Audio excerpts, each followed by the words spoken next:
For all those who appreciate the work that we're doing here on Standing for Truth, please hit that subscribe button because we are just getting started. All right, looks like we are live. Good to see everybody in the chat. We are ready to go. I'm very excited for this one. I am always excited to have Professor Mcqueen on the show. He is an encyclopedia of knowledge, and we have learned so much from him. What a blessing David Mcqueen has been. And I also want to point out Happy New Year's Eve to everybody in the chat, and Happy New Year's Day to some people such as Brother George here. As everybody can see in our event section, we have a lot to look forward to in 2021. So we're going to try and make 2021 even better than 2020. We've got a few events set already. As you can see in our event section, Dr. Dino will be here with us on the 5th to discuss the Garden of Eden. Make sure you bring your questions, guys. Dr. Jonathan Sarfati will be here the very next day on the 6th to debunk biblical compromise. So I'm really, really excited for that one. That'll be Dr. Sarfati's second time with us, as well as Dr. Rob Stadler, his third time with us on the 8th at 3 o'clock EST. He's going to be here to discuss his book, The Stairway to Life, An Origin of Life Reality Check. That is an amazing book, and I cannot recommend it enough. That same day, we've also got Bill Morgan taking on David Neff at 9 p.m. in a debate on creation versus evolution. So that is just the first week of January. So guys, make sure you mark your calendars, and let's get this party started. I'm going to bring in the guests here. We've got Professor Mcqueen. Thank you so much for being here. And George, thanks for being here as well, gentlemen. Happy New Year to the Standing for Truth audience. Yeah, SFT, can I take a 5-minute break? I promise I'll be back in an hour. Of course, George, Australian of course. Humor. And I've got even more Australian humor to start us off with. Many of you know, and I've got my ecclesiastical Bishop Usher scarf on here. Many of you know that Bishop Usher correctly calculated the age of the earth is around 4004 BC. But many people don't know that Usher would say it was August, a certain date in August, and a certain time of day, like August 15th at 11 a.m. And I've been at debates where Bishop Usher has been made fun of, like at the Geological Society of America meeting back in 1997 in Salt Lake City. And someone would come in with ecclesiastical rules and make fun of this. Well, these fools don't understand the humor of Bishop. If you read his novel, or biography rather, Bishop Usher was a university professor. So when does a teacher's life begin? It begins on the first day of school. And so according to Parliament in Usher's day, the university had to begin on a certain day in August at a certain time. And so anybody that understands the context knows that Usher was very careful about the 4004 part, but the month and the date. Do you see what I'm saying, George? It's a joke. Yeah. On that issue, on jokes that is. Yes. What's a New Year's resolution? Something to break tomorrow. Well, close. It's something that goes in 1 year and out the other. Ah, I love it. And that leads me to my stolen joke from Brother George. Standing for truth, when Adam was talking to his wife in 4003 BC, what question did he ask her? I don't know. He said, Happy New Year, Eve. Well, like we were saying pre-show, George, as funny as you are, we have to demote you and promote Dr. McQueen. No, we'll not do that. We'll not do that. All things come to an end. Let's outline what we're going to do today, friends. Awesome. And we're going to be talking about initially MWH, which stands for multiple working hypotheses. And we're going to be talking about a theory that's wrong, and that's the uniformitarian view of Earth history. And then we're going to be talking about 4 different theories of probably the correct view of the origin of the Earth. Now, why do I say probably? Because when you talk about a model that Dr. Henry Morris came up with in the 1950s and then published in 1961 with Dr. Whitcomb, that was called the Genesis flood. So that's one flood model that has stood the test of time. And let me go down in my books here. And so here is the 50th anniversary edition of the Genesis flood. And that was put out in 1961. We're going to talk about that some today. And then we're going to talk about Andrew Snelling's 2-volume work on the flood. It's hard for me to hold up 2 volumes, so I'll hold up this volume that I hope everyone buys a copy of, because I want you to help me. Notice that the name of this thing is Grappling the Chronology of the Genesis Flood. And then the subtitle is Navigating the Flow of Time in the Biblical Narrative. And so a brother, Stephen Boyd, and Andrew Snelling edited this thing. It has got over 800 pages in it. I attempted to read it, and I think I understand 2 pages of the Hebrew argument that's used in here. It's a very elaborate argument as to what the meaning of, especially the second day of creation is, but it also deals on up into the use of the Hebrew in Genesis 6, 7, and 8. Now, why would I bring up a complicated 800-page book like this? We're dealing with creation search. We're not dealing with creation answers. The only thing we can be sure of is the truth of God's word. We can be sure of the outline given in 2 Peter 3. We can be sure of the outline given in Genesis 1 through 12. But when we come to others' works, like this is my friend Tim Clary's brand new book called Carved in Stone. He has a flood model. And so we're going to look at 4 different flood models. One that I came up with in the mid-'80s that's available through Amazon as a used book called the First International Conference on Creationism, a 2-volume work. And then what preceded me and led me into flood geology was Dr. Henry Morris and Whitcomb's book in 61. And then we're going to move on to Andrew Snelling's 2-volume work and point out the areas of disagreement that Andrew and I have about the formation of granites. And then we'll move to the sequence stratigraphy discussion in Andrew Snelling's, Tim Clary's book. Now, Notice that I've got on today for those of you that are fans of Scottish tartans, you'll recognize this as the McDonald's tartan. My wife's maiden name is McDonald. She's Clan McDonald. It turns out that Clan Mcqueen was captured and subjugated 1,000 years ago. George, apparently it had to do with a debate over some cattle that my great-grandfather took. Or did he buy it?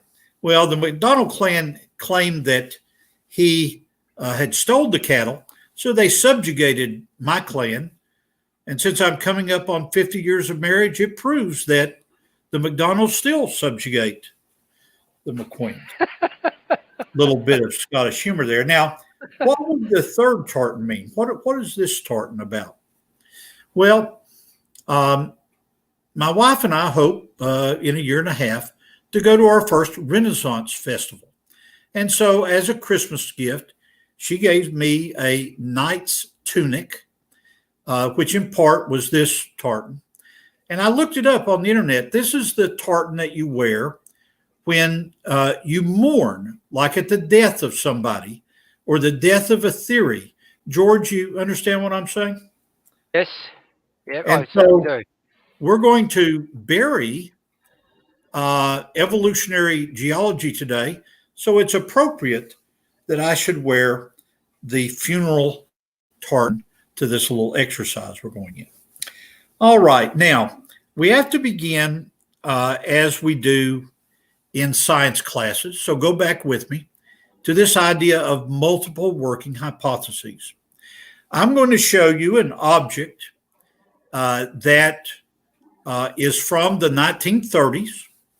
It's an object that weighs probably the equivalent of 2 gallons of milk. It weighs somewhere between 15 and 20 pounds. And we're going to take a minute to develop a hypothesis as to what this object is. Now, as we go on, we're going to talk about metamorphic rocks like this garnet-bearing metamorphic rock. And we're going to talk about rocks from the Appalachians. And I hope you can pick up some colors of green in this rock here. This is a rock containing emerald. So we'll talk about that. But this is the big daddy that I wanted to start our discussion with. And as I say, this is what the thing looks like. Now, George, I think with your engineering background, you may actually know what this thing is. It will certainly destroy my computer if I drop it on it. But do you see it? Okay, let's throw out some ideas.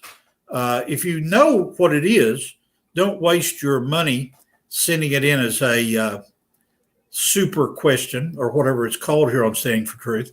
What do you think this is? Flying saucer, of course. Yeah, in the 30s, they were landing out in Area 51 area out in California. So it's obviously a flying saucer. What's a second idea? Anybody have a thought? Maybe. Is it ceramic? It is ceramic, George. Very good. It is ceramic. Well, they normally use those kind of ceramics, heavy ceramics, with electricity supply. My friend is so smart. This was manufactured in August 1934, and it's part of what's called a high tension wire. Over 100,000 volts run through these wires as they crisscross America. And it takes, I can barely lift this thing, it takes like 6 or 7 of these things to properly insulate the wire with a connector at the top and then a part at the bottom that allows you to connect the 6 together. So we have two ideas, that it's a flying saucer or that it's a piece of electrical equipment. So all of the Standing for Truth audience, you can express an opinion, and it turns out it's an insulator. I want you to think about the 4 models of Earth history that we're going to base on 2 Peter chapter 3, and also on Genesis 1 through 12. And we're going to see which of the ideas best fit. It's written on the ceramic object that was manufactured in 1934. So we know it's man-made. There's no aliens. The alien idea is not a good theory. So now let's go through David Mcqueen's model that I worked on at the Institute for Creation Research and is published in this first international conference on creationism. George, do you think it's a good idea maybe next week to put up a list of all these references in proper reference style so people could find them? Oh, definitely. Like all good papers and articles, they always have references at the base for people to do their own checking and reading. Yeah, so we'll do that. But here is my outline of Earth history. It begins with Creation Week, day 1. So on the first day of creation, I'm a young Earth creationist, and so I have no problem at all with Bishop Usher's 4004. I've had a tremendous amount of fun over the last 40 years arguing this with usually angry old Earth uniformitarian geology. Oh, Mcqueen, you're nuts. How can you explain all this in 6,000 years? Well, we'll talk about that. So on the first day of creation, I think that my former boss, Bob Gentry, was correct, and that rocks that look like this is a granite from Texas here in the USA. And if I hold it close to the camera, you can see, I hope, white and orange, and then you can see some sparkly mica. So this is a granite. I have cut it on a rock saw with the help of a friend. There are no fossils in it. So it's a non-fossil bearing igneous rock, which I believe was created on the first day of creation, with polonium halos as my argument for why. Okay, next geologic event is Creation Week, day 3. Now recall that on the second day of creation, God took all day to create what is called the waters above. When I began at ICR in 1983, I thought that Jody Dillo's old idea about the waters above was correct, that it was essentially a evaporated sphere around the earth of about 30 feet worth of rock. I'm sorry, I said that wrong. About 40 feet worth of water evaporated at altitude, and that during the first 40 days and 40 nights of rain, that canopy collapsed and produced tremendous erosion. Well, now associates of mine like Larry Vardaman have been studying this for let's say 40 years, from 1980 till now. And I called Larry Vardaman in preparation for today, he lives in Coeur d'Alene, Idaho now. And he has no idea what happened on the second day of creation. As far as a detailed scientific model, who knows what happened on the second day? So that's a research project for somebody. But on the third day of creation, we have the first flood in Genesis. You may recall that the waters were separated and the dry land appeared. And so as those waters rose, there must have been erosion at the margins of the supercontinent, which I've pointed out in the past is a C-shaped continent. Many of you will notice over my shoulder on this side, the continent of Antarctica. It was part of this in the old days, and we'll try to figure out the geology of Antarctica underneath that ice later. But so all this was together. It came up out of the ocean, the one world ocean of the first day of creation, second day of creation, and then there was erosion. So we would find sedimentary rocks. We could have found sedimentary rocks in the Garden of Eden that had no fossils in them, because fossils are evidence of death, but they were, honest to goodness, sandstones and shales and siltstones. Okay, then we go into the time geologically from the end of the creation week to the time of the deluge. And I like the old-fashioned name, George. I like the idea of antediluvian. If you don't like Latin, this is pre-flood. And so any geologic activity that occurred between the end of creation and the beginning of the Great Flood would be antediluvian. What might that be? Well, my theory involves mountains that are no more than 10,000 feet high. And over the course of all those hundreds of years, remember that Methuselah was a descendant of Adam and Eve. He lived 969 years and probably died the year of the flood. So we've got at least 900 years worth of ordinary erosion. So there would be the production of placer golds. There would be the production of meandering streams. Who knows what could have happened in that 900 years. Then we have, as it says in 2 Peter, that God created, and then the world that then was, this antediluvian world, was deluged. The Greek word is cataclysmos, a catastrophic flood. And we know that there's something special about that first 40 days, or it wouldn't be mentioned in Scripture. And so I call that flood phase 1, a time of a tremendous erosion. And then we go on as the floodwaters rise, and you'll see my symbol there about floodwaters rising. For the next 5 months, the waters rose. The fountains of the deep burst forth both water and also volcanic material. Tremendous amount of activity for that 5 months. And then, to use the old King James vocabulary, the waters assuaged. And so there's my symbol for going down.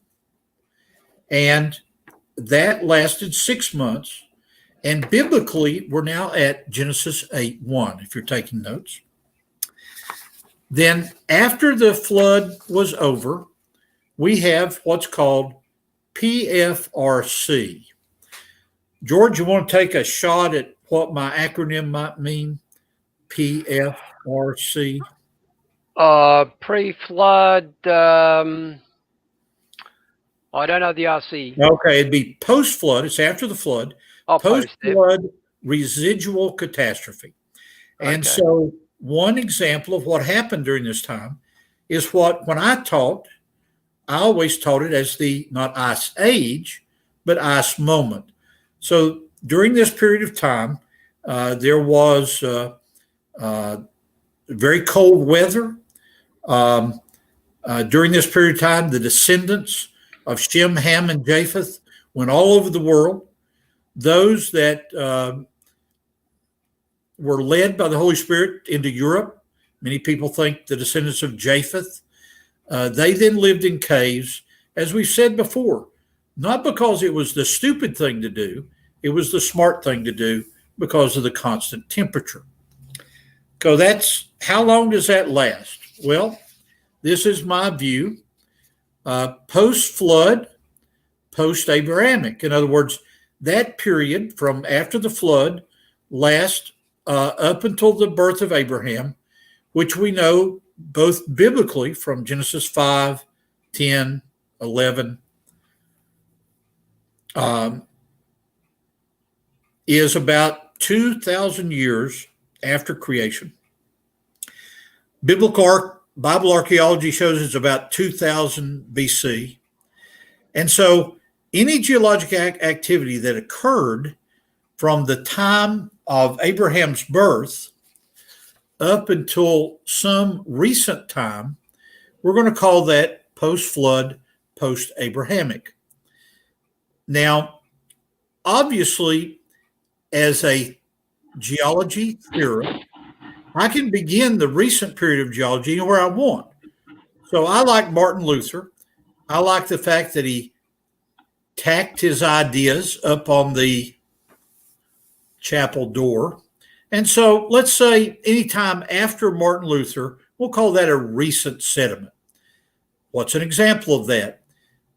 There were people living in Hawaii, and let's forget about the natives, so to speak, the Hawaiians that had been there for a long time. Let's think in terms of my relatives, the phenomenally stupid Scots that went to Hawaii and required these people to wear woolen clothing. They weren't interested in teaching them the Bible. They didn't care about, well, they did care about teaching them Jesus. They wanted to turn these people into Europeans. And the wives of these bizarre missionaries, they died. They burnt up. Wearing wool in Hawaii. Come on. It was, at any rate, I don't want to get off on that. The point is that from the Europeans that went there, they recorded on the Big Island lava flowing over their woolen greatcoats. They probably threw them in there just to get rid of them after a while. If they had any sense at all. Do you see my point? It's recent. So those are the broad that is the broad outline of my own theory about geology. And so let's go on to the other men.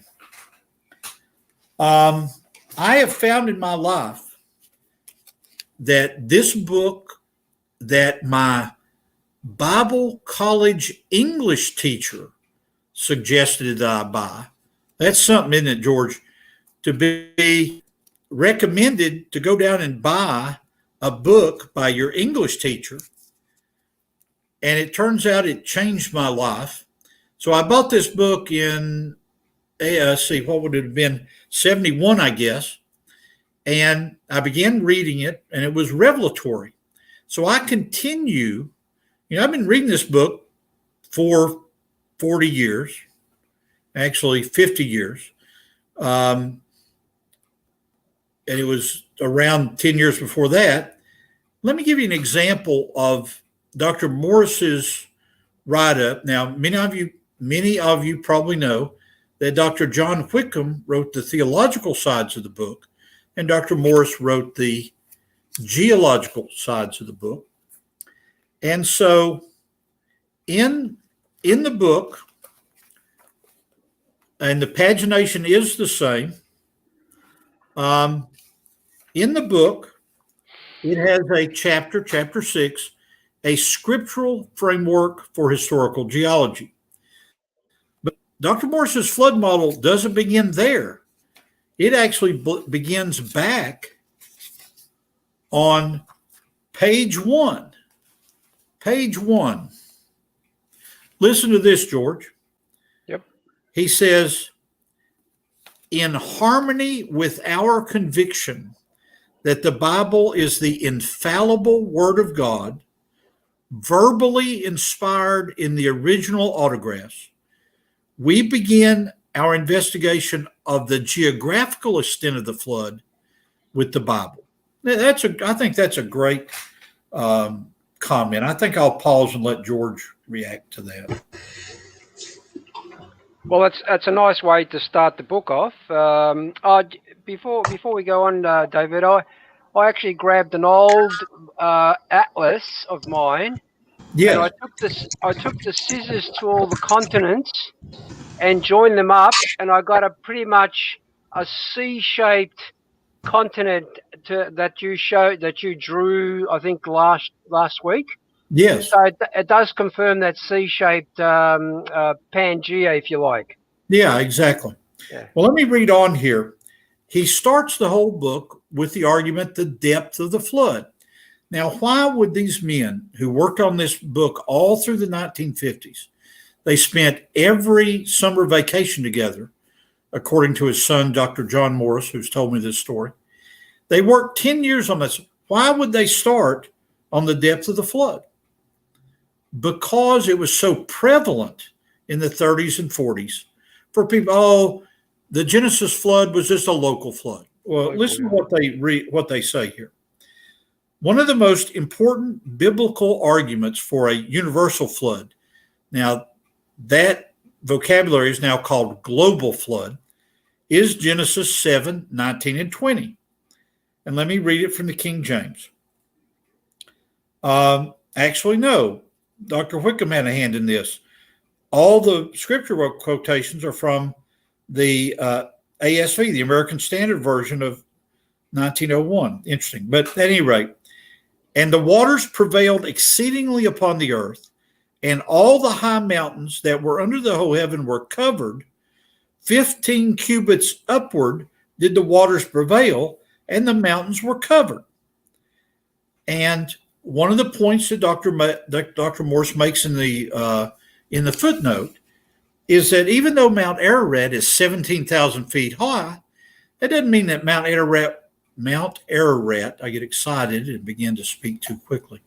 It doesn't mean that Mount Ararat was around in the creation.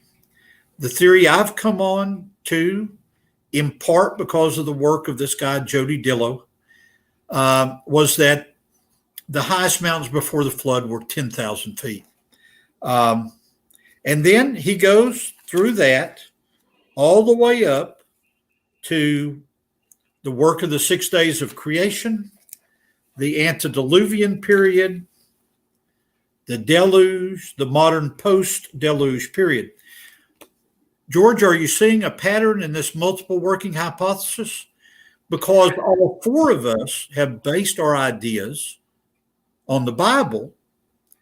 The foundation of all of these are based on 2 Peter chapter 3.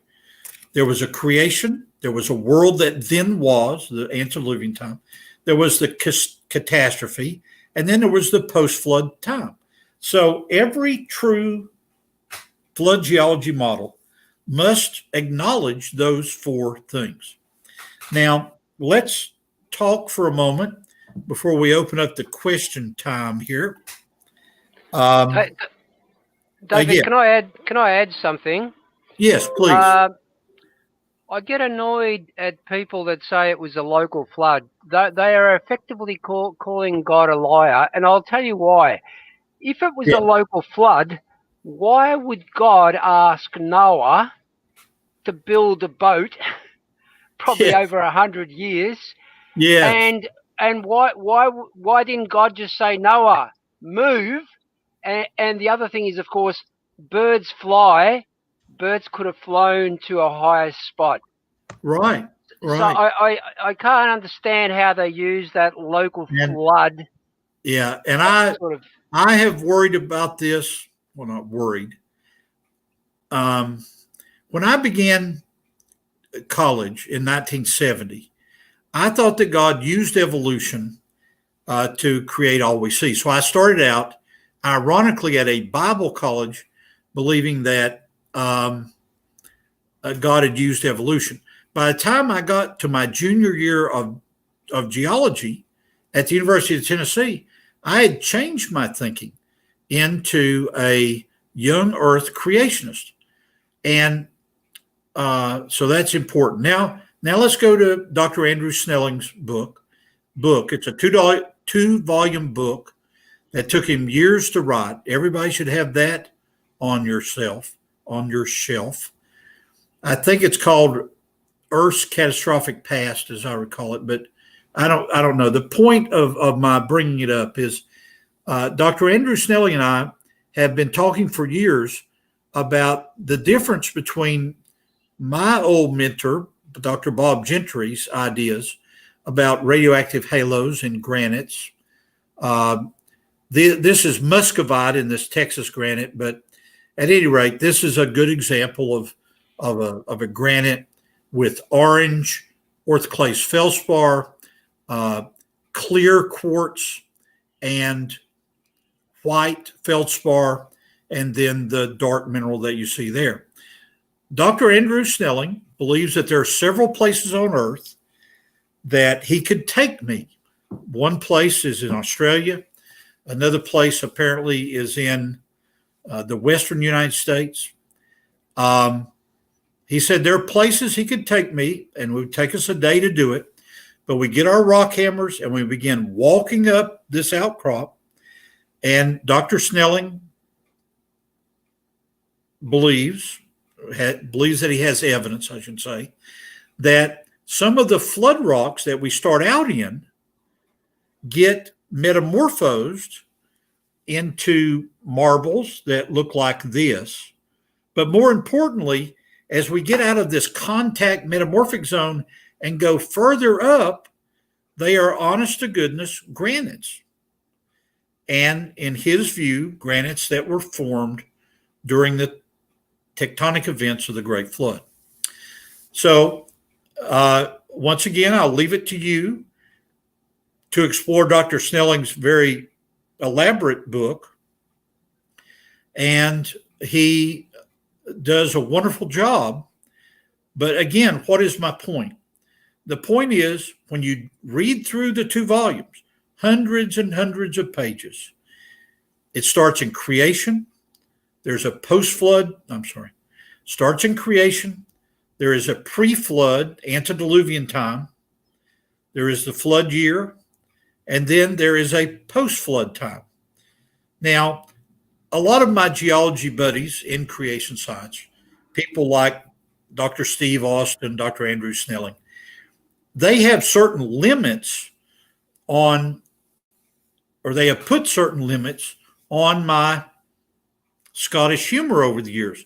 So they find it somewhat annoying that I would choose the recent period of geologic history to start with Martin Luther hammering the stuff on the, I don't know, George, if this is some, my great-grandfather, my grandfather, they were really not fans of the papacy. And a lot of Scots grew up with a idea of maybe we shouldn't kiss the Pope's ring, that kind of stuff. So I don't know what part of it might come from that, where I just like these Reformation guys. And I know that Luther was no perfect guy in his theology or anything else, but his audacity is something I respect. Now, where does that come into the theory?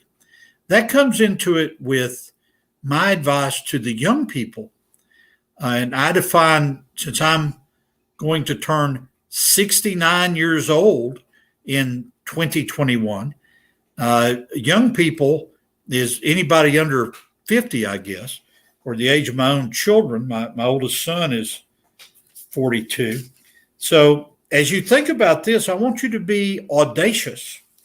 And I want you to take modern books like this book, Carved in Stone, and actually turn into it to pages like I'm attempting to turn to. So I'm turning to a page on page 401 in Tim Clary's book called Carved in Stone. He calls Unlocking the Mystery of the Pre-Flood World. And here he puts beside the traditional geologic column his own ideas. Let me move it up here where you can see it. Now, I have taught you guys the poem that I was taught 50 years ago. Carry out some dinner, Cambrian, Ordovician, Silurian. Carry out some dinner, Miss Penny Pearl, Mississippian, Pennsylvanian, Permian, to Johnny Clock the Queen, Triassic, Jurassic, Cretaceous, Tertiary, Quaternary. Well, I've got to make a new poem up. George, you may be able to help me. We need a poem that doesn't start with Cambro-Ordovician, carry out. It begins Salk Tippatu, an unpronounceable word that begins with K. I can't even do that. Then Abserica or Absaroka, depending on where you grew up, Zuni, and Tejas. Tejas is the Spanish name for Texas. And so he takes all those words from Cambrian up through Tertiary and just puts them into what are called 1, 2, 3, 4, 5, 6 mega sequences. Let me give you one example of a mega sequence, and that would be what I would call my post-flood, and for the most part, it would be post-flood residual catastrophic event, which would be something happening before 2000 BC. So what Dr. Snelling calls Tejas, on the geologic map that I've pointed out to you guys in the past, George, can you see the yellow here? Yes, I can. Yep. Okay. That yellow, and let me move my hand where you might be able to see it here. Okay. Right in front of my pointer, George, is the city of New Orleans. If you go north up the Mississippi River, you have what's called the Mississippi Embayment. And can you see the yellow that extends from the right to the left of my finger? Oh, yep. That is what I would call post-flood residual catastrophic sediment. It's what Dr. Henry Morris would call simply post-flood sediment, and it would be what Dr. Tim Clary would call Tejas. In other words, this is tertiary. Now you'll notice there's more of that yellow out west, and there's more of it on the east coast of America. Now let's go to another color, and we'll end our time here, and then go on to questions. Do you see the color blue, George? Oh, yep. Okay, blue on this map is Paleozoic rocks. Now, let's try to be more specific here. The blue on this card is Upper Paleozoic. And so carry out some dinner, Miss Penny Pearl, Mississippi and Pennsylvania Permian. So these in Europe would be called the Carboniferous or the coal measures, the blue that you see here. And so if you go to the city of Nashville, let me put this city that I've driven through many times. The city of Nashville is the pink that's right there at my pointer finger. That's Nashville, Tennessee. As you go east and west of there, you go up on what's called the Cumberland Plateau, and that's where the coal is found in this part. As a matter of fact, a particular outcrop many of you may have heard of. It's a coal seam that has a group of trees growing up through it. It's called polystrate fossils. Now, the evolutionary community, which we're trying to kill here today with this idea, is the evolutionary community trying to say that those trees stood there for 100,000 years as they let the swamp, it's an insane idea. But at least you can see a point for all four of these. So let me take a sip of water and we'll begin with questions. Awesome. Let me, George, before you go ahead with some points, because you've said so many fascinating things there, Professor McQueen, and my wife will be expecting, I'm sure, within the next week, another 5 or 6 books coming to the house through Amazon, because anytime I get book recommendations like that. By the way, the hardest one to find will be that a first international conference on creationism. What I'm thinking about doing is getting in private your mailing address, Standing for Truth, and actually mailing you a Xerox copy of my paper in case you can't find that 2-volume set. Oh, that would be amazing. Yeah, for sure. That would be a blessing.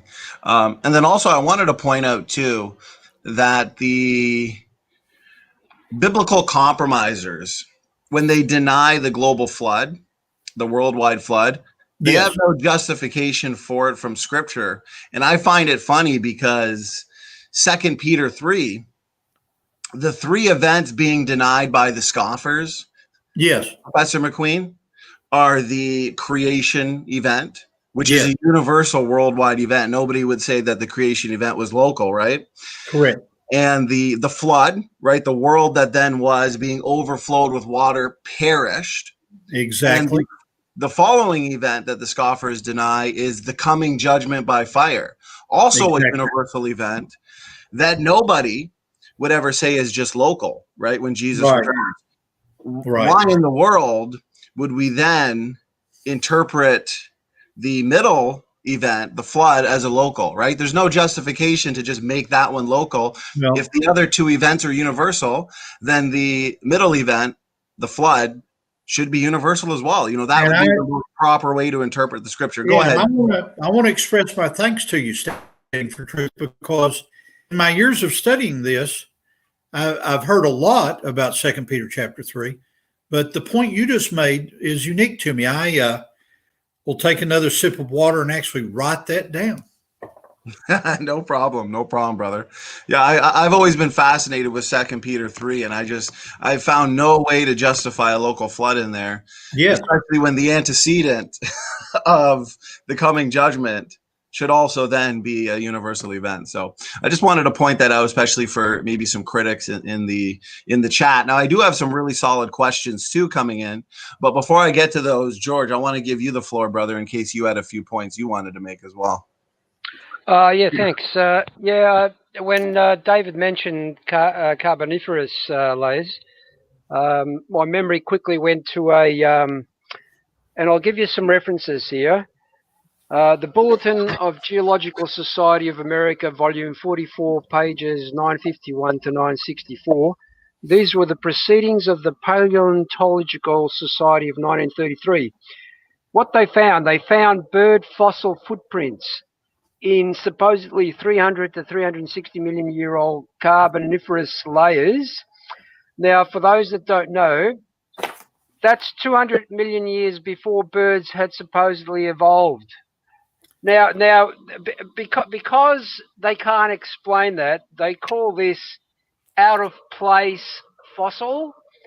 I'd like to suggest it's not the bird fossils that are out of place, it's the theory that's out of place. Yeah, and your point is very well made. Go ahead and keep on elaborating because I'm redrawing my one world continent here to use as a talking point.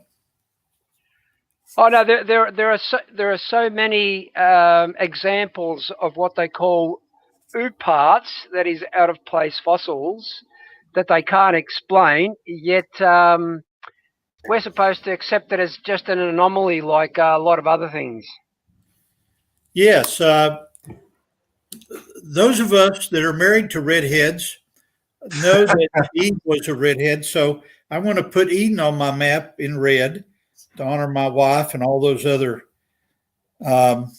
redheads, and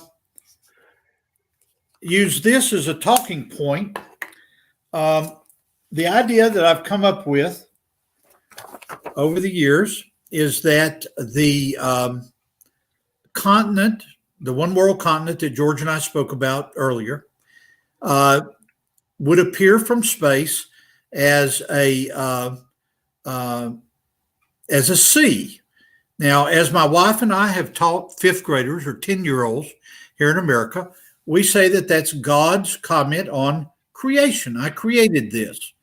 Now, if you went through undergraduate geology, you would know that this is the Tethys Sea right here in the middle, and Gondwana land and all that would be used for it. Now, you'll notice I put a couple of mountains there beside Eden. Dr. Andrew Snelling has correctly pointed out that the rivers that were created in Eden flowed out of Eden. So that means that Eden had to be topographically above wherever it was. One point that I'll make is that even though many Bible handbooks, Usher's Bible handbook, for example, and other Bible handbooks that have been written in the last 100 years, they've attempted to say, oh, I know where Eden is. It was near Ur of the Chaldees or something like that. Well, keep this in mind, that if the worldwide flood is as catastrophic as 2 Peter 3 says it is, then it must be the case that any human structure, any pyramid, any building, any Great Wall of China, Hadrian's Wall in, obviously it wasn't there, but any human structure would have been absolutely destroyed and torn apart. So what do we know about pyramids in Mexico or Egypt or the Great Wall of China? We immediately know that they were constructed by the descendants of Shem, Ham, and Japheth after the time of the flood. They can't be pre-flood. Now, let's use Antarctica. You see the map behind me here. And so let's use the idea of continental separation and plate tectonics to comment about where Antarctica might have been on this map. Okay. George, I'm sure you've drawn this off. I got to choose another color here. Why don't I use green for Antarctica? Why? Underneath the ice, what do you find? You find coal measures. You find plant fossils. It doesn't appear that Antarctica was always frozen and cold. And so, as I have taught it over the years, this is where I would put Antarctica. That's not the most brilliant green around, but it'll do. And so the continent behind me probably started out here, and then as a result of catastrophic plate tectonics, began to move south. I noticed a question that popped up, Standing for Truth, about the VARs in the Green River Formation. Yes. Over 20 million years. Yes, that was a question I personally had, because these are typically the most common objections I hear. Yeah. And I've seen this being proposed. I think even in the days of Dr. Dwayne Gish and Dr. Henry Morris. Oh, yes. So I was curious as your thoughts to that. Well, I would like for you to drop my video off. I'm going to take a 5-minute break. And you know what I'm going to do, Standing for Truth? I actually have a fossil that was given to me as a gift from the Green River Formation. So I'm going to go into my foyer and get it and bring it back. I'll see you guys in 5 minutes. Awesome. Thank you, Professor McQueen.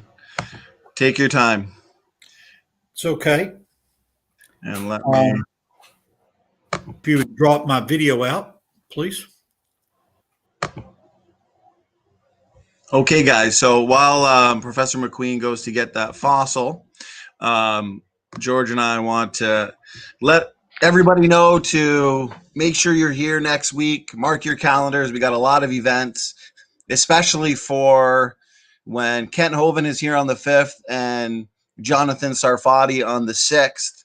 We are going to be taking a lot of audience questions, especially with Dr. Sarfati. We want to address as much as we can from Inspiring Philosophy and his latest video, Attacking Young Earth Creation. So we want to make these extremely worthwhile by asking the best possible questions. We've already got a bunch laid out as well. I'm excited for these events. So George, how you doing, brother?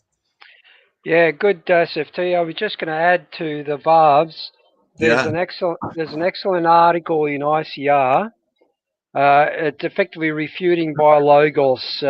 Do Japanese lake VARs prove an old Earth? And I suggest people go to the ICR website and search for that article. It's excellent. I read about it when I first heard about the VARs question, and I can tell you that it was an excellent article with empirical evidence included in there, by the way. Well, I've got an article here that I highly recommend, because I want to point out it's the same with your genetics, your biology. I mean, we see it all the time. I see it all the time, especially in debates where your critics, especially your critics from Team Dodgeball, and Dr. Joshua Swamidas comes to mind too, where they put forth these arguments, but they're based on misrepresentations and straw man arguments. So, for example, Dr. Baumgartner here, okay, there's a common criticism that with the runaway subduction model. So I'm sharing screen here. I definitely recommend checking out this article, which proposes that the pre-flood lithosphere, the ocean floor, being denser than the underlying mantle, began sinking. So that goes into the heat argument, okay? Now, what's funny is Dr. Baumgartner, his papers that are available, Dr. Baumgartner pointed out, as I've seen men like Dr. Carter, Dr. Sanford, Dr. Jensen point out as well, that these critics had not read the work properly and didn't understand the science, which shouldn't come as a surprise, as we know. And Baumgartner points out, if these critics had read my papers carefully, they would have learned that a low thermal diffusivity actually aids the runaway mechanism. Whether or not the runaway occurs at all depends on a competition between heat production due to the deformation and heat loss due to thermal diffusion, low rather than high thermal diffusivity. I can't even say that word. Assist this process. But he goes over here. I wanted to point out that his explanation for right here. I do believe a significant fraction of the volume of the oceans was boiled away during the catastrophe, but since the atmosphere can hold so little moisture, the water quickly returned as cool fresh water to the ocean surface. This process generated large volumes of very dense brines, much of which was incorporated into the continental sedimentary record as extensive halite and gypsum deposits. Point is, even their best criticisms, and I highly recommend reading this, have been addressed. And when they say things like, you know, Dr. Baumgartner has no answer to, say, the heat problem, or no answer to this and no answer to that, when you actually go in and read their literature, read their work, read their technical papers, you really find out quickly that it's quite the opposite. So what are your thoughts, brother? Yeah, just to support that article further, I read a very recent paper. For me, it was last month. For you, it was still December. But what you remember Baumgartner's prediction about the cold slabs? That's right. Below the North Americas. Well, they proved that. But now, what they've found, there's another cold plate below China and India that's also showing exactly the same evidence of a very different or differential temperature in the cold plates. Wow. So that adds to what we're saying in terms of it's a young Earth. Right. Amen, brother. Oh, looks like we got Professor McQueen back. We're just going over a few things there. And yes, very good. Now, I had that for lunch yesterday. Oh, yes, and it looks like it's fresh. This was given to me as a gift by a geologic buddy who sadly has fallen ill now. He had some heart issues years ago, and they simply have not gone away. And this is my friend Steve Archibald collected this in 2012, and he wrote down the evolutionary vocabulary. It's the Green River Formation in Wyoming. This is Eocene. And I'm not good at genus names, but I'll give a shot.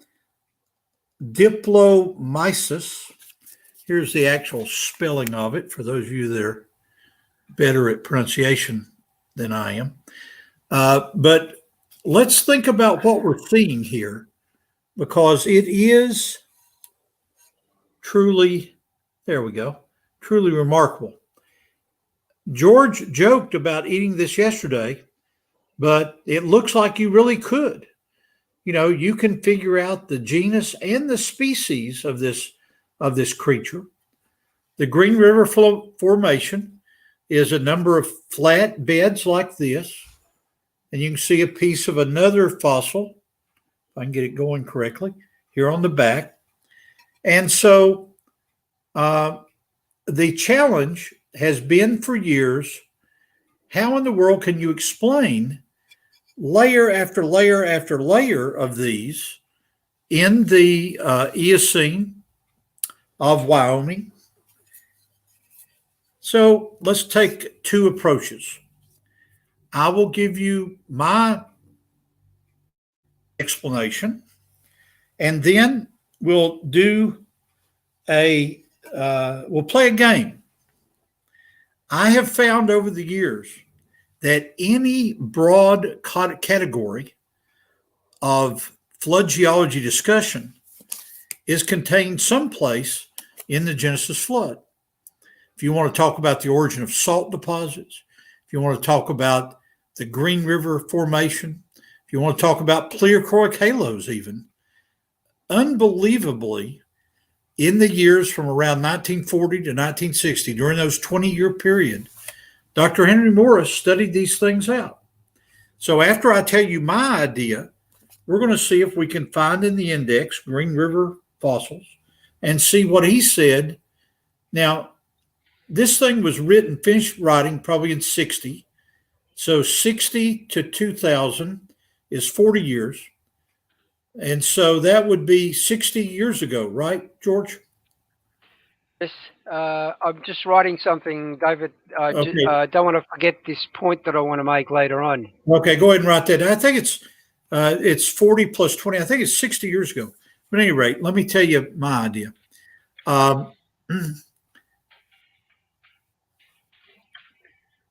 Geologists that are interested in the flood have taken this on as a research project for many years. I know they've been working on it at least since 1980.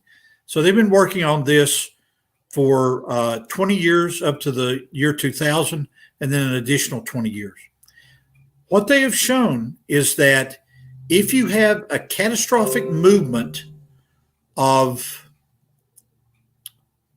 what you might want to call a mud flow down a slope, that mud flow in between it will have varved layers. So the thing is flowing as a unit, and yet there are pages in it like the pages of a book. And so I think within catastrophic sediments, there is an illusion of annual varves or 10 million year varves or however more amount of time you want to put in there. So that's my idea. Now, while George and others react to that, I'm going to look up and see. I recall that Dr. Morris mentioned about this, and I just want to use this as an example of the man's scholarship. So do some talking there, George, and I'll see if I can find this in this book. Yeah, it was interesting when you were showing that fossil, David, that, and I've had discussions with John McKay as well. But Yeah. actually, before I talk about the point I want to make is, so I had an interesting discussion with John McKay about a week ago. I met up with him. I spent about an hour to an hour and a half talking to him, and I'm not going to steal his thunder, but he's coming back on the channel in February, around about February, and he wants to talk about feldspar. I'm not going to tell you what it's about because I don't want to steal his thunder. But back to my point, when you showed the fossil of that fish I ate yesterday, it's interesting to note that whenever they find these fossils that closely resemble a modern species, they never really give them the name of the modern species. They always make up an old Latin name. Yeah, so there's literally like hundreds of examples of that occurs. Yeah. It, Well, I found the answer as I thought I would. To show you the honesty of the late Dr. Henry Morris as a scientist, he's got a chapter, and I'm on page 424 of that chapter, called Problems in Biblical Geology. Now, the last person that I have read, well, the next to the last person I have read that actually acknowledged problems with evolution was Charles Darwin himself. He's got a whole chapter, as I recall, it was chapter 10 of Origin of Species, 1859, that he calls Problems with My Theory. And one of the things that he says in there is, I can't find the transitional organisms, but because I have faith in the next 100 years, geologists will find those transitional organisms. Now, the only other person that's made that sort of statement is Stephen J. Gould. He also, I think, has assumed room temperature by now. I think he passed away several years ago. And Gould, in his writings, acknowledged the weaknesses of things like punctuated equilibrium and so forth. So, but Dr. Morris, Problems in Biblical Geology. So let me read for the group what he says. The Green River Formation. An apparently more serious difficulty is encountered in connection with the laminated deposits, supposedly annual varves, encountered in connections with deposits earlier than Pleistocene. And remember, this is an Eocene fossil here. These deposits, according to our interpretation, must be accounted for in terms of the flood itself, which occupied only 1 year, and therefore cannot possibly represent a long succession of annual layers. And so he quotes from a paper that came out in 1929 by Bradley about varves and climates in the Green River epoch. He thinks the accumulation was about 6 million years. And then he goes on and he quotes other people, oil shales and bituminous sands from 1957. He's got photomicrographs of what are called argillites, which are banded clastic sediments, what he calls indurated clays. And so he goes on and on and on. And he points out that the absence of graded bedding in the shales is significant. So let me get my sample back. Here's what my friend gave me. So let's take it up close. And sure enough, this fossil is in all its glory on that layer. But when we move it this way and we look very carefully at the edge, there's no graded bedding. To my eye, looking at this, it's a very fine-grained sandstone that this is in. It's called the Green River Formation. Some people call it the Green River Shale, but there's no varves here. There are varves, but there's no graded bedding. Now, this coming from a book in 1961 with research dating back into the 20s. Are we beginning to see a pattern here standing for truth? Yes, we are. SFT, I just sent you a link to an ICR article. If you could bring that up, there's a diagram there that refutes the valves. Did you send it to my email? No, to the WhatsApp. Oh, okay. Did you want to send it? Did you want to send it to the private chat, brother, in here, and then I can just click it and I can screen share it? Or I can send it to my email. I'm working off my mobile phone. Okay. While they sort through that, go ahead and give me another question from our audience, please. Standing for truth. Okay. I had a question up there from, I removed it because it was covering what you were showing on the screen that I thought was important. and the chat's so lively that I've now lost it. But it was kind of a generic argument. Yes. And I'd like to make a point on it too, and then maybe hand it over to you. Yes, please. Professor McQueen. And you've addressed it numerous times, but it keeps coming up. Yes. It was from someone in the chat named Bill Tavis, who said that the global flood can account for all the fossils and all the layers. One point I'd like to make on the fossils, the billions and billions of fossils that we find, is the fact that the existence of a fossil alone is proof that it happened quickly. Because as we always point out, David, environmental factors would prevent that fossil from actually forming. It has to be covered by sediment and then protected, and then the fossilization process can start. And I want to hand it over to you, but I want to point out too that Mount St. Helens, rapidly formed sedimentary layers happened, and canyons were formed at Mount St. Helens. And this is just a small scale event compared to the large scale event that we read about in 2 Peter 3 in regards to the flood. So I don't see a problem at all in explaining these layers and fossils. And then those are my thoughts, David, if you want to go ahead. I would add to that, as you find George's diagram there. I will add to that my agreement with you, standing for truth. The argument that there's too many fossils to explain by a worldwide flood. I realize that it's New Year's Eve and a lot of people party. I do not. As a grandfather, we've been entertaining 2 teenage granddaughters over the last 24 hours. So I'll probably go to bed early and let others call in the new year. So I trust me, I have not been drinking or anything like that. But I must admit that I'm tempted to almost laugh at that idea. Let me use my postcard geologic map of the United States again to see. George, once again, can we see the blue layers there? Yep.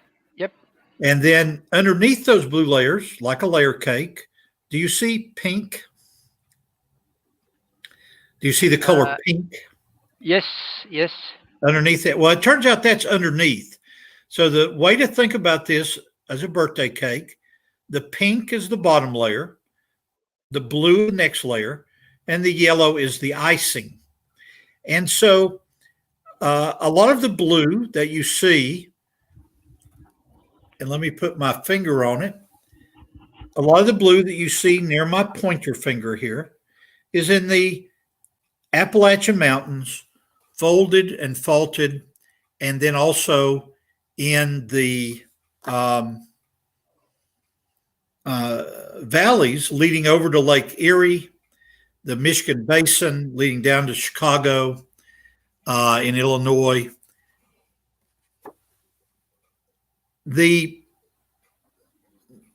Those layers, and let's start with the pink. That's the Cambrian layers, or what Tim Clary calls the Sunni Formation. That group of rocks, those pinks that you see there, are sandstones containing trilobites, siltstones containing a fossil that you can look up. It's called a graptolite. It's a very interesting fossil. And then in the limestones of the Knox group and on up, like middle Ordovician limestones, which also have conodonts in it. I have done field work from 1970 all the way up through 1982. For 12 years, I did field work in the pink areas there, the western slopes of the Appalachian Mountains. And you can barely pick up a rock in some of these areas that you don't find some fossil evidence. And I'm talking from my hometown in East Tennessee through Knoxville, through Nashville. I'm talking about an area of thousands of miles, which I have in the last 50 years with my own eyes seen hundreds of fossils. And I might comment, almost none of which I've ever found. Why? Because my wife, Shirley, is gifted as a fossil finder. So I can go out and stand literally on a mountain of brachiopods, a mountain of gastropods, and I can look around and say, oh, I can't see a thing. And then my wife comes and says, you're profoundly stupid. You really are.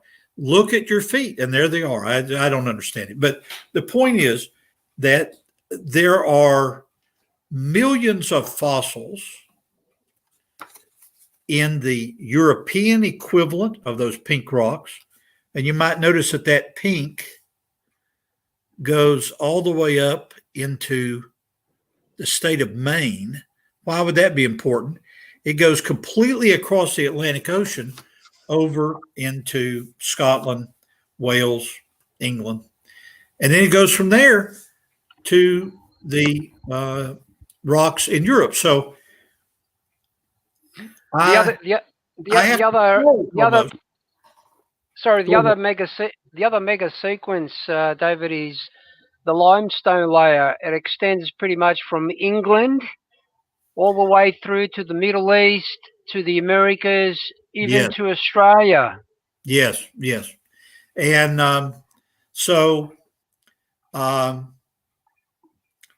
would remind the person that wrote that comment, Standing for Truth, I would remind that individual that what I was taught as a young geologist is this: the best geologist is not necessarily the one that's read the most books, but the one that's seen the most rocks.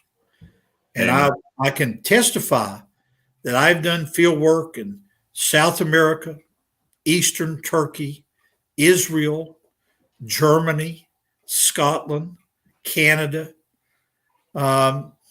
I haven't had the guts yet to go to Australia, but maybe I'll visit George one day. So I've been in a lot of the continents, and trust me that there are abundant fossils adequately explained by the Great Flood. Amen. That was a great answer, Professor McQueen, and very well said. I've also got the paper or the article from ICR George that I can share screen here. But I also wanted to point out, because a few questions came in, David, and that we've actually answered very thoroughly in your previous discussions and interviews here. So I want to direct people to this playlist that I've made. You can find it in the playlist section. Professor David McQueen, The Genesis Flood, it's called. So you got all your all the interviews and discussions that we've had with you. Because a couple of the questions. Thank you for doing that. No problem. I want as many people to see these as possible, because you've done such a great job answering, I would say, all of the critics' best arguments. And this one down here, I made separately. I clipped this one from a specific interview that we had, a longer one, debunking Grand Canyon, Monument to an Ancient Earth, where Professor McQueen, you discussed the sorting of the fossils in regards to burial by communities, burial by ecosystems, for example, habitats. So one of the questions in the audience was, how do we explain the sorting? So I just wanted to direct those people to this specific video where you talk about that. We're going to do this all through 2021. From what you have told me in my discussions with George, the audience seems to be pleased with my style. And so one thing we have to be sensitive to is, as the Ministry for Standing for Truth grows, there will be new people joining. So let me take a moment, if I may, and talk about the ecological zonation of fossils and suggest another book. Go ahead and show, George, did you have a particular graph you wanted to show in that paper? Yes, David. SFD, just go up to the keep going to the core data a bit further up. That's it there. That if you could zoom in on that figure there? This one right here. Yes. Can you zoom in on that? I can Um, read it. I can read it if you like. yeah, can you read it, brother? Yeah, read it out I'll loud. post this as well in the chat. Yeah, so- what it says, right? They've done two cores. You'll notice those two darker bands are ash layers. They're the same ash layer.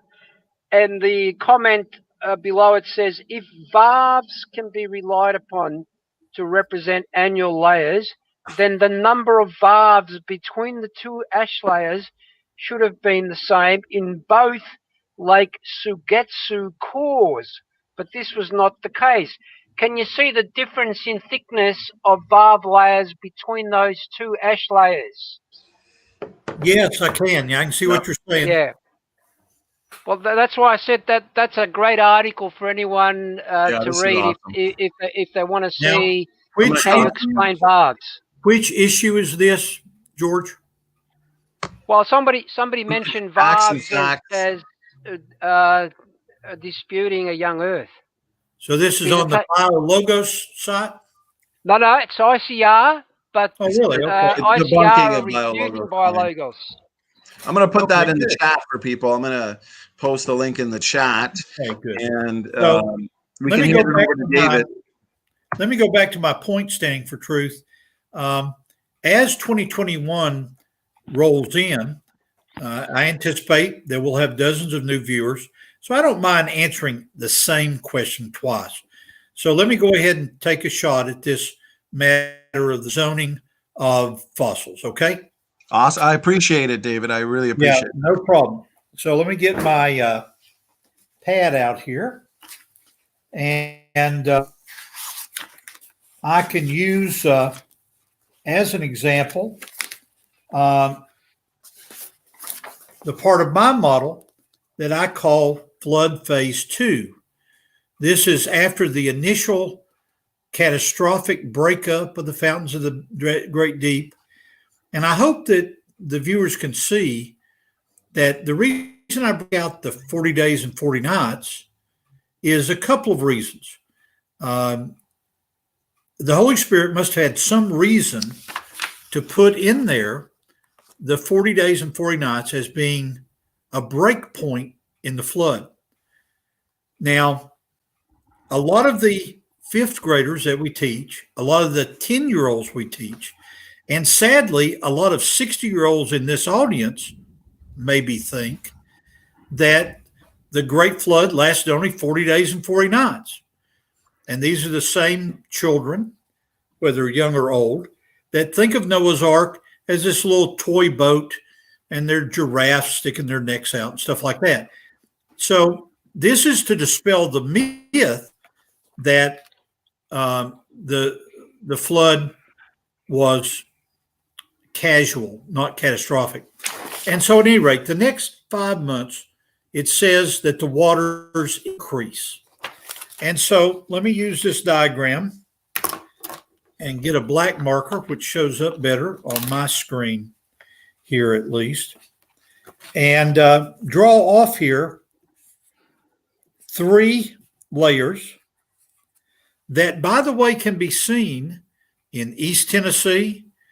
They can be seen south of Hadrian's Wall in England. They can be seen in Europe. All over the world, these can be seen. And so here are the 3 layers. The first layer has got a trilobite in it. The second layer is limestone. And the third layer has amphibian footprints in it. So here are examples of 3 ecological zones.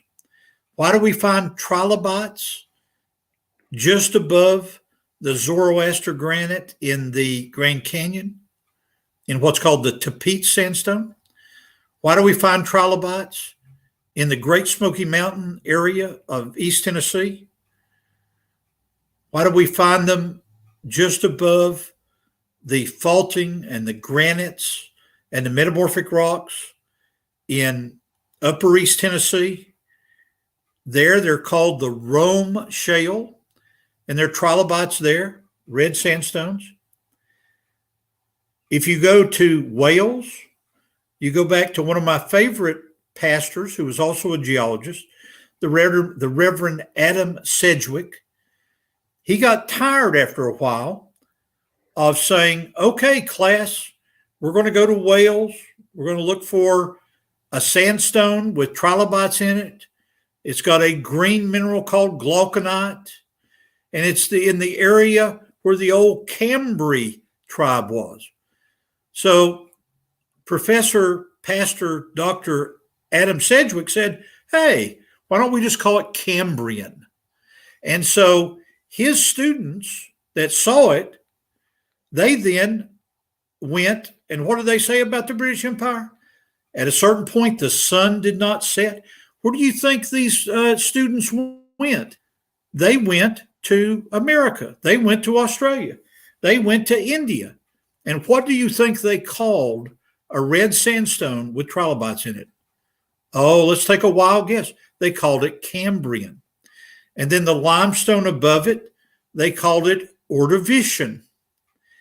And then above that, they found some fish fossils, just like they had found in Devonshire and just like you find in the Appalachian Mountains. Do you see what I'm saying? And so then you go around and you find these amphibian tracks. Why do you find the trilobites first, these limestones with dead fish in them second, and then the reptilian coconino sandstone kind of footprints after that? Well, these are not time here in the sense of millions of years. They are ecological zones. So you find the trilobites as living on the ocean floor, we think, very rapidly buried, probably even during the first 40 days. So maybe I have it wrong as flood phase 2. Maybe it should be flood phase 1. And then you've got the limestones, and above that, so you've got carry out some dinner, Cambrian, Ordovician, Silurian, Devonian. You've got Devonian in the Appalachians that has some fish fossils in it. Carry out some dinner, Miss Penny Pearl, Mississippian, Pennsylvanian, Permian. And so you go right up into the Carboniferous areas and you find all these plants, and then you find occasional reptilian footprints. It's an ecological zonation. Now, let me suggest a couple of books that would help you with this beyond this. My dear friend and colleague, Dr. Gary Parker, has now retired to the Tampa area of Florida. He has been writing books about this since 1980. And if you look up Dr. Gary Parker, you will find in his extensive writings a group of books called Building Blocks of Science, Building Blocks of Earth Science. And in that, you'll find a detailed description of ecological zonation. I really appreciate that answer, David. Once again, so thorough. I feel the critics, they're looking at the ecosystems of today and then making the assumption that this is how the ecosystems of the pre-flood world were. And I believe this also goes for the ecosystems of the ocean, because they'll often point to ocean creatures. You know, why aren't these certain creatures buried with these certain creatures? Exactly. Now, serious students in our, what I like to think of, standing for truth classroom, or audience, I suppose is a better word. Those of you that are serious students need to go back and find Dr. Steve Austin's PhD work at Penn State in the 70s about coal seams. But you need to go one step beyond that. He did a master's thesis on the topic of uniformitarianism. And there, it turns out, if you take that very long word, which is talked about in 2 Peter 3, the idea that all things have proceeded from the beginning of creation exactly, where's the promise of his coming? Oh, he hadn't come. And so everything is so uniformitarianism is found in 2 Peter 3. But if you look at it in the history of geologic literature, it turns out there's philosophical uniformitarianism. There's pragmatic uniformitarianism. And so the very thing you're talking about, standing for truth, trying to draw an analogy between the way crinoids live near the Bahama Islands to how crinoids are found in the Paleozoic rocks of the Appalachians, it's exactly uniformitarianism. Amen. There's a question here from Jamie Russell. Could we ask for specific rebuttals of BioLogos short clips that they say falsify the young Earth model? And they have a clip of the island formation of Hawaii. Okay. Can I take a shot at that, gentlemen? Of course. David, take your time. In 1985, I took Ms. McQueen on a date to the Hawaiian Islands. My mother had gone on to be with the Lord, and I had inherited several $1,000s from her. And I said, how would my romantic mother want me to spend this? Oh, I know how I'll spend it. I will take a mother of 3 with only 24 hours notice to Hawaii for a week. Well, there was some discussion on the plane about leaving our children with a couple of co-eds from the Christian university I was teaching at. But, she got over it as we flew to Hawaii. And we ended up taking a flight to the Big Island. No geologist can go to the Hawaii without going to see the Hawaii Volcano Observatory there on the Big Island. We saw evidence there of the formation of the Hawaiian Islands. Now, the United States Geological Survey is the group I had worked with from 1970 to 1981, off and on. And so some of the men that were in Hawaii were men that I had met when I worked at headquarters in DC. And what I always like to pick with them is, let's imagine a coffee cup that we for sure know was made from ceramics. Charles Darwin married his first cousin, Emma Wedgwood. Many of you in the audience may even own Wedgwood china. So you know that this cup could have been made in the 1800s. What if we found one of these buried in volcanic rock? Well, it'd be tough to do. The Hawaii volcanoes are at 2,000 degrees. But at any rate, let's say we could find one. Then we could date that rock. We know that it was after the time that Charles Darwin's wife's daddy set up the making of this Wedgwood china. So that's a real date. Drunk teenagers have left their daddy's cars on some of the roads around the volcanoes. And they go, and their dad says, well, where's the car? Where's the Chevy? And it turns out that it's been buried by yesterday's lava flow. Oh, I'm sorry, Dad. Well, at least we know that if a 55 Chevy buried in it, we know we can date that rock. Can you see what I'm dealing with here?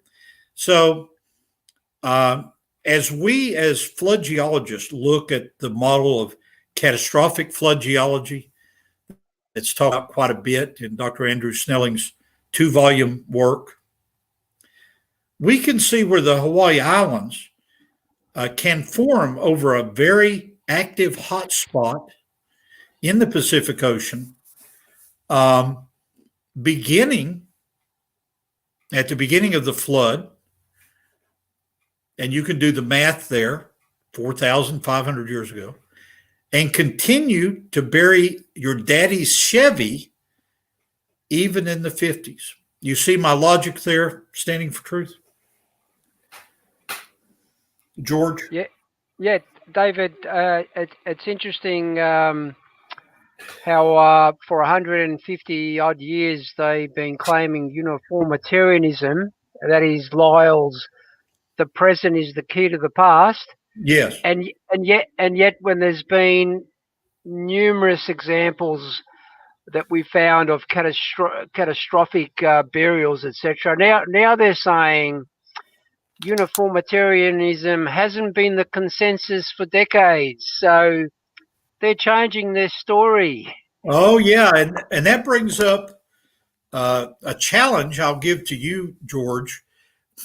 All of my creation science buddies, none of us know how to pronounce the English name Ager. There's a geologist that wrote a book years ago, and his last name rather is Ager, and he wrote a book about the nature of the stratigraphic record. And he very famously said this. He said, the stratigraphic record is like the life of a soldier, like my dad in World War II. Long periods of boredom punctuated by terror. And so, if you actually look at the real nature of the stratigraphic record, there appears, now remember, he's no creationist, this guy. How would you think you would pronounce Ager? Agar. Okay. We'll go with that because I certainly don't know how to pronounce it. He said that this is the way that you find the rock record. You find huge, catastrophic, and he actually uses, I think, in the book, I'd have to look it up. I think he actually uses the Coconino sandstone, which, as we pointed out before, is 100 meters thick and extends over a huge area in the western United States. He would argue, Ager would argue that that's evidence of a catastrophic event happening very quickly. Oh, definitely, yeah. I mean, there's examples of. I think we mentioned this one before. The island of Surtsey was literally created in geological time overnight, and and half of it was eroded within 50 years. So there's numerous examples you can cite that prove catastrophism. Okay. I'll go to Bill Travis's question in a moment, but I do want to make one final point there. You may notice that I did not say, oh, I watch every BioLogos episode. And the answer is no, I don't do that. I'm leaving that for the younger people in the audience to pick up these new critics of the Bible and to study them. Let's see. Bill Travis, he asked, so how could an animal be alive to make footprints, and where could the land come from? Okay. Let's use two examples. A very difficult example of explaining dinosaur trackways starting in Texas and going up into Canada. That's a tough one. But let's use the Coconino sandstone as a simple example. What we argue within flood geology is that the time between the burial of the trilobites in the Grand Canyon and the formation of the Coconino sandstone was during this flood phase 1 and 2 time when the waters were rising. And so any human worth his salt would get into whatever boat he had on this C-shaped continent that we've drawn out, and he would try to flee in the water. The animals that were terrestrial and ambulatory, dinosaurs included, would begin a march up to the highest ground around them. And so what is it about the fossil footprints in the Coconino of the Grand Canyon that argues for flood geology? Well, there's a old television show in America called The Andy Griffith Show, and there's a funny character in there. Whenever he discovers something he can't understand, he says, "Shazam, Andy, I didn't know that." So I'll use that, Shazam. When we go to the Coconino, we don't find any fossils of the reptiles or the amphibians. We find their footprints. And we find them going up cross-bedded sediments that indicate that they were growing up an underwater dune.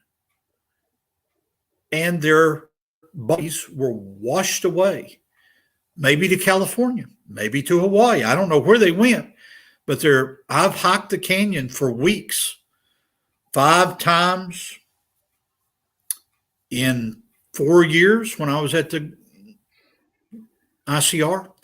And so I've never seen the bodies of the creatures that made the footprints. So they're washed away.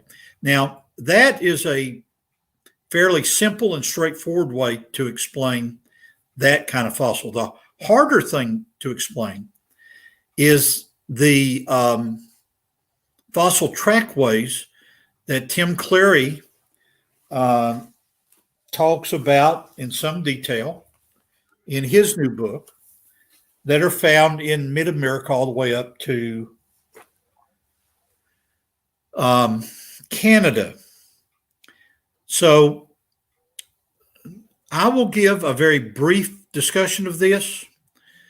We are probably only 20 minutes away from 2 hours into this now, if I'm reading my notes right. And so I'm coming to the end of my rope, but let's do it this way. What can I use as an example? Okay. Here is marble that I was given. You know, it's used for countertops and stuff like that. So it's got this backing on it. So let's use the backing side of this to be a floating mat of trees that Steve Austin found would be an example of what is called the allochthonous origin of coal, not the autochthonous. Now, the way I've taught this in the past is allochthonous is a lot of movement. Autochthonous means in place. So the old idea about coal formation is that the swamp grew and died and that kind of stuff. Well, Austin showed, using coal seams in Kentucky, that actually the coal had been transported in a floating mat. And so now let's take a floating mat and make it the size of the state of Tennessee. Or let's do it better. Look at Antarctica behind me. Let's use a floating mat of coal. A floating mat of vegetation the size of Antarctica. And so it begins to float from all the dead trees all over Eden and all the other places that the flood tore down. And so we begin to move this in the flood waters. And so now we're going to let this hand be the state of Texas, but not just any part of Texas, the part of Texas that this granite comes from. It's called the Llano Uplift of southern Texas. So let's imagine this floating mat that's the size of Antarctica or Tennessee, might be more realistic, beaching here in Texas 7 months into the flood, 8 months into the flood. And so what could be on this floating mat? Well, here's where I grew up in East Tennessee. Here's Nashville, and here's Memphis, hundreds of miles apart from each other. So what few humans are left might be up in my hometown, and other creatures are here, and the dinosaurs are down here at Memphis. And so when they hit dry land, they scamper off. And when they scamper off, they leave footprints and debris. And debris, where'd that come from? See the problem? What's that about? That's something I brought up, David. That's Joseph Hubbard. He's from Creation Research. He's the English director of John Mackay's ministry. Good. He showed this particular example where he showed the two layers, as you can see, they're almost in a vertical position. One was dated 500 million years, and the other one was dated 1,500 million years. So he's saying, where's the missing 1,000 million years of strata? Yeah, good point. Let me finish up this business about the dinosaur footprints. And so the creatures get off this floating mat, and then they begin walking north. And as they walk north, they're going to begin to encounter the encroaching waters of the flood or the receding waters of the flood, depending on where they are. Their footprints are going to be preserved all over this dinosaur walkway from Texas up to central Canada. And then occasionally the whole dinosaur is going to be buried. T-Rex, Brontosaurus, all kinds of different dinosaurs buried during this time. That could be a topic for a whole nother discussion in February, but that's the brief answer. I got to say, once again, great response, great answer, Professor McQueen. I was pointing out to the audience that by the end of 2021, that playlist of all your discussions, interviews, videos is probably going to be up to about 1,000 videos because there's just so much to discuss and so many good questions and therefore answers from you in regards to. So, George, did you have anything to say there, brother? Yeah, I just sent you another photo or picture through the email. I'd like a uniformitarian to explain that photo. Now, is this the photo you just showed with the Cambrian rocks on one side and then Precambrian rocks 1.5 billion years old on the other side? No, this is a different. It's a different one. Okay. Let's go to that. I think SFT, when he gets the email, he'll probably bring it up. Well, as you pull that up, let me answer another question from the audience. Sure. Let me see which one I could pull up here. So we had the one with the islands in Hawaii. Lively chat today, so let me see what I can find. Unless you had a question. Can I ask one? Oh yeah, that'd be perfect, George. I'll go find the picture while you ask your question. I've had this one recently, David. The question says, why did the Ark end up in the same area as where it started after a year out in open ocean waters with constant wave motions? Okay, let's see. There's a fallacy in the argument, and then there's a remarkable answer that revolves around the geographic center of the modern Earth. So let's deal with the fallacy first.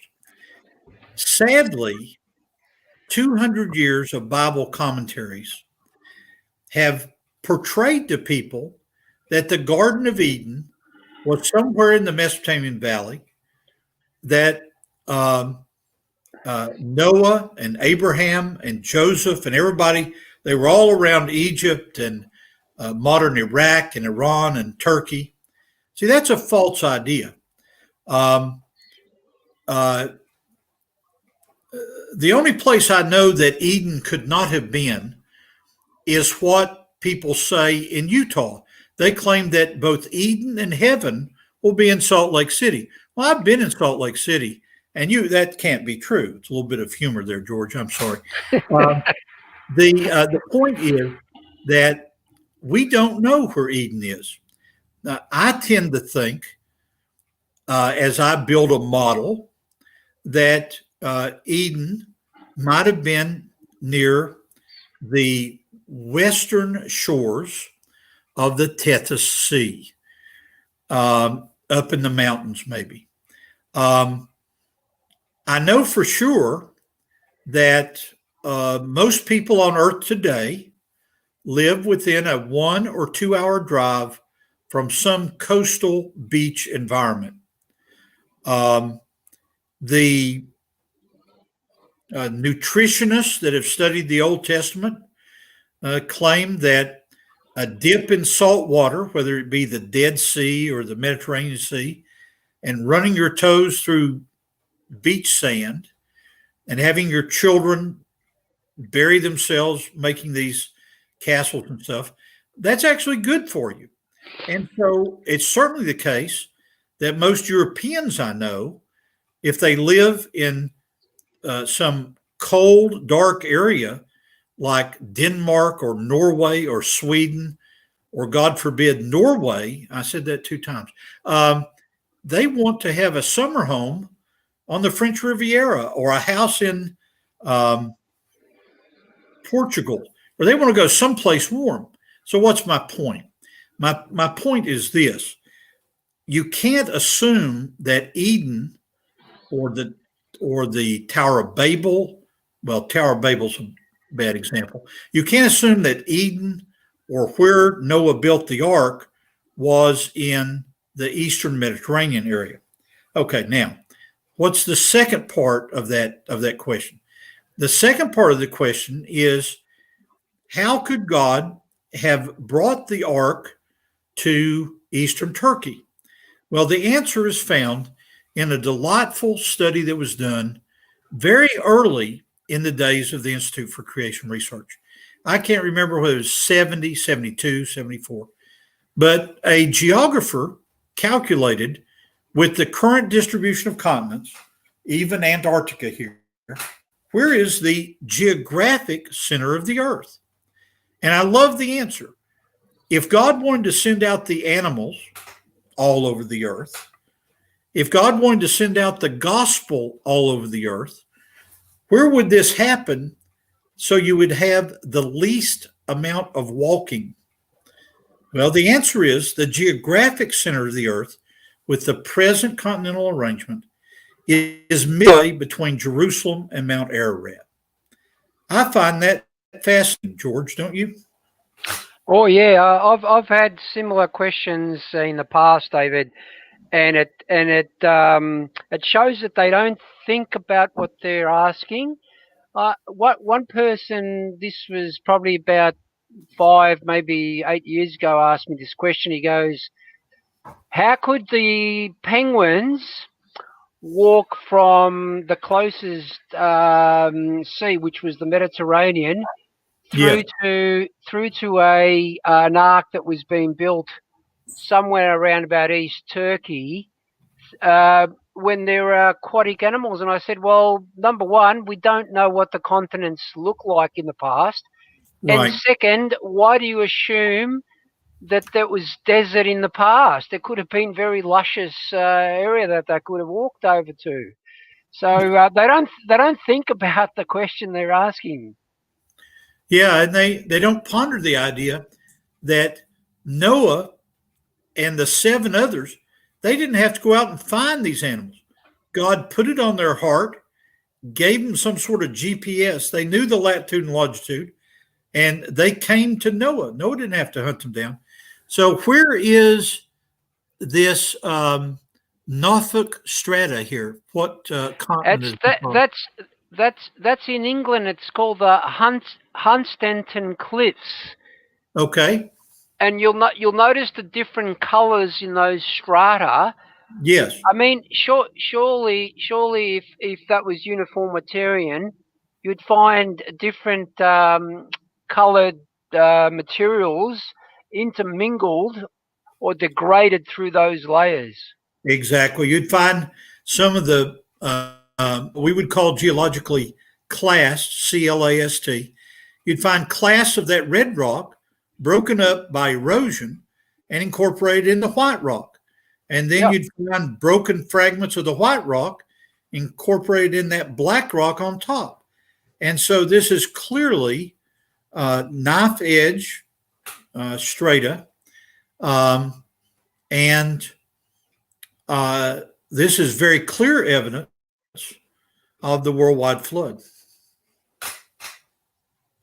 Yeah, they've got some other examples where they show one particular layer.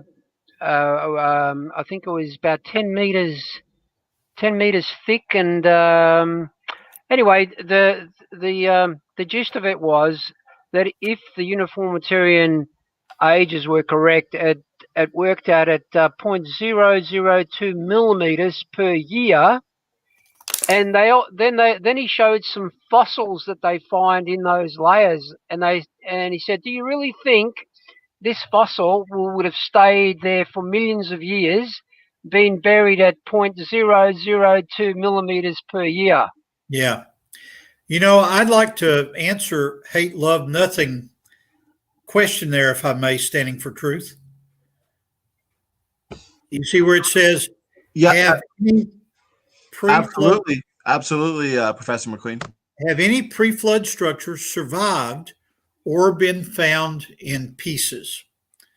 Okay, let me reach up here on our counter and pull down an object. And let's pretend that this is not a stamp with our address on it, but let's pretend it's a bell. And let me tell you a fascinating story that I learned in the mid 80s that shows the tantalizing details of potential pre-flood objects like bells being found in coal seams. Okay. One of my professorial buddies, who has gone to be with Jesus now, was a guy named Professor Dick Neeson. And he and I talked together at what in the old days was called Christian Heritage College, which was a creationist school set up by two people you'll know. One is Dr. Henry Morris, and the second is Dr. Tim LaHaye, who wrote the Left Behind series. So these two men put together this school, began in 1970. Well, I ended up there in the part-time in the early 80s and then full-time from 83 to 87. One of my friends was Professor Dick Neeson. Well, early on, as he taught about Genesis, one of his students from West Virginia came up to him and said, in the city that I live in, the old men drink coffee and they sit around this block of coal. And the old men tell me that there's a human fossil in it and a bell. Well, Dick Neeson went nuts. I mean, this is exactly where you would predict to find pre-flood people. Noah's cousin, if I can use that word. And also, this is a sort of object that a person might carry as they're being drowned because it had some memory value. And then when they get buried and it gets turned to coal, it might be preserved. So this is the sort of thing. Now, keep in mind something I said earlier. Anything the size of a pyramid in Egypt or in Mexico, Machu Picchu in Peru, anything like that cannot be pre-flood. Those were all things that were built by the descendants of Shem, Ham, and Japheth. But a bell in coal is a different matter. Well, Dr. Henry Morris had set aside money. I never was privy to how much money, but he had always set aside several $1,000s so that his son, John Morris, who had been part of the expedition looking for the Ark in 1971, 72, 73, he had set aside money in case John needed, at a moment's notice, to go to Ararat. Somebody had found the Ark.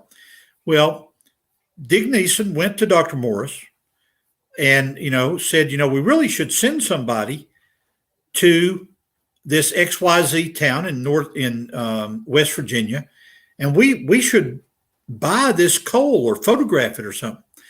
And so Dr. Moore said, we don't have to do that because we got buddies, we got contacts, we got people on our mailing list that live in West Virginia. Let's send them. And then here is a sad story.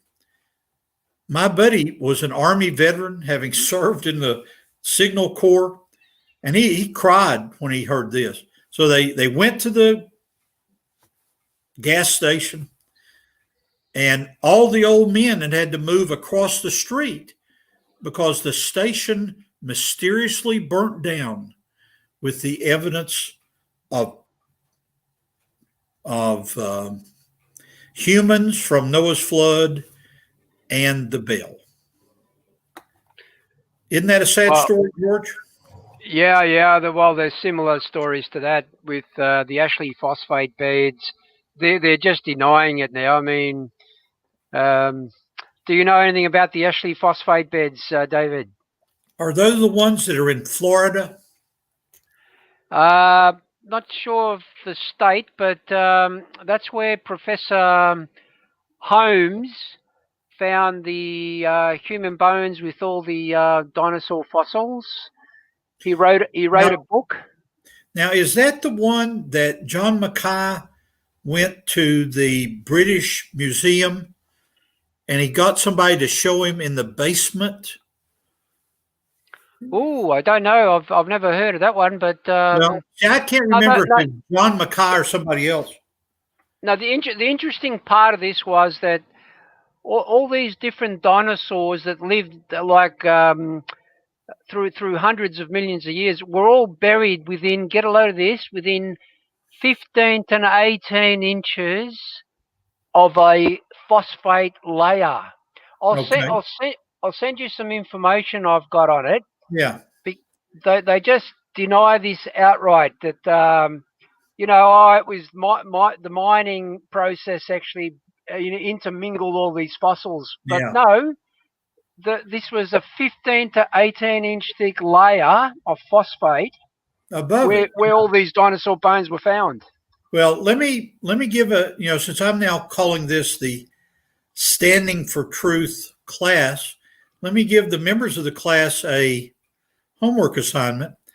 I recall that in the late 1800s, in the British Museum there in London, there were displays saying, oh, these are rocks from Noah's flood. These are diluvian rocks. And there were other displays that said, oh, here is a human that was caught in in Noah's flood and was buried.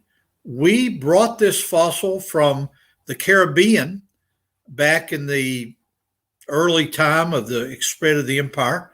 And here it is in the museum. Now, the story I've heard is once evolutionary uniformitarianism became the law of the academic land, they moved these fossils to the basement of the British Museum and have kept them covered up with tarps ever since. Now, I don't know the truth of this. You ever heard this, George? Oh, I just noticed George he should be back. It looks like he dropped out. There might have been. Oh, here he is. George, we were worried about you. Sorry, pressed the wrong button. Okay. Did you hear my comments about the British Museum? No, I caught the first part of it. Sorry, okay, David. Well, I am about at the end of my strength here, so I'll save that for another time. Let me wish you guys a Happy New Year, and go ahead and leave the room. Amen, David. It's now been over 2 hours. Happy New Year to you too, David. Happy New Year to you, David. And once again, thank you for giving us your time. And as usual, the 2 hours have flown by. So thank you so much. God bless you. And Happy New Year to you as well. Happy New Year to the audience. Guys, okay, I'm going to move my cursor down to leave the studio and let you two carry on. Thank you, Professor McQueen. All right. Okay, so George, we are also going to call it a day, an afternoon. Happy New Year's to you. And the next broadcast, Well, I'll be doing some shows in the next couple days too, but the next big event will be on the 5th. Great questions from the audience. I'm looking forward to having Professor McQueen on again. George, final words, brother? Yeah, I'm going to go and have some breakfast and catch up on some sleep. I've only had 4 hours, I think, of Z's, so I'm going to relax. George, you relax. You've earned it, brother. You're a hard worker, and you're a blessing as well, George. So go get some rest, go have some Thank breakfast, you. and God bless you. Thank you. Happy New Year to all the audience in the chat, and we'll meet you again in the new year. Amen. Amen, guys. God bless you all. Stay safe. And